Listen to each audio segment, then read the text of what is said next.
rewind and school started just like it did. ဖမ်းမင်္ဂလာပါဒီနေ့ကအမောင်စုကဘာထဲကိုရောက်နေပြီနော်စတာပါရှင့်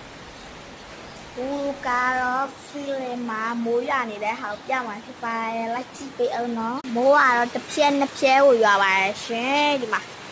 ရွာနေတယ်ဗောနော်ခင်ဗျားတို့တော့မြင်လားမသိပါဘူးရှင့်ဖီလင်မှာမိုးရွာနေတာနဲ့နံပါတ်ချင်းလေးနဲ့အเจ้าမှာကားရမယ်အတွင်းကိုကဒီချမ်းနေတာနဲ့ညာကကြည့်မယ်ဗောနော်အလေးထက်လေးသွားယူရမယ်လိုက်ပါခုကနေထက်လေးသွားယူမှာဖြစ်ပါတယ်အနည်းကဟောဒီမှာခိတ်ထားပါတယ်ရှင်အဲ့ဒါကိုဆွဲပြဲပါမယ်အမလေးတော့မဝနော်ယူနေရတာပင်ပဲလေယူနေရတာပင်ပဲလေခုကချမ်းအနေနဲ့လေးထက်လေးရောပြီးတော့နော်ဒီပါခဏလေးကြည့်ပါဦးခဏအော်ဆက်လာခါကြည့်လို့ရနော်ကားနဲ့ဟာရှင်ကြည့်ကြလေပါဒီကလည်းဒီချမ်းကိုတော့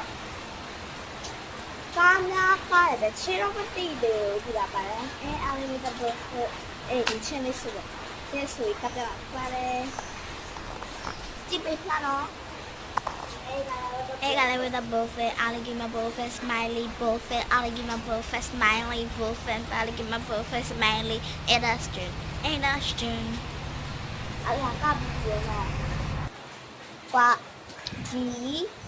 cinema ဘယ်လိုလုပ်ပြီးတော့မိုးရတယ်ဆိုတာမသိဘူးဒီလားဒီဖီလန်ကမှဆိုပင်လန်နဲ့လာမနီလို့ပူလည်းမပူဘူးအေးတော့အေးတယ်ဒီလားဒါပေမဲ့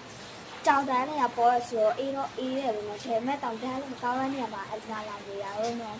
အဲ့ဒါအခန်းဒီအခန်း3ဆောင်ရှိပါတယ်ဖြစ်လို့ဟိုဘက်မှာတစ်ဆောင်ဒီမှာတစ်ဆောင်ဟိုမှာတစ်ဆောင်3ဆောင်ရှိတယ် ABCD လို့မှတ်သားထားပါတယ်စပါးနေရာ B ဖြစ်ပါတယ်ရှင်ဒီမှာဆိုရင်တော်တော်ကိုချမ်းပါတယ်တော်တော်ကိုမှဆက်ပြေရဘောနော်ဟိုမှာဆိုရင်သူကနှစ်ထပ်အိတ်ကလေးပဲဖြစ်ပါတယ်ထပ်မှာကြတော့တရားနေတာအမှန်တည်းဟိုမှာကြဆိုရင်ကြည့်လဲအေးပီပီဒီမှာနေသူကြောစဲနေတာပါတယ်ဟိုမှာကြတော့ APP ဆောင်ပါတယ်ရေးရပါတယ်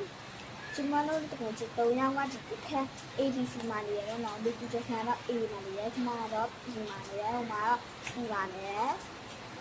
ရမယ်ပြီလား APA ဒါ APA ကကြည့်လိုက်တာနဲ့မြင်နေရဘောနော်ဟိုမှာကြတော့အပြင်ထွက်ပြရမယ်ဒါပေမဲ့ပြတော့ဘူးနောက်မှပြပါမယ်ရှင့်quality လောက်ပါပဲနောက်ဆက်မှပြန်ပြီးတော့ပြောပါမယ်ရှင်တတာ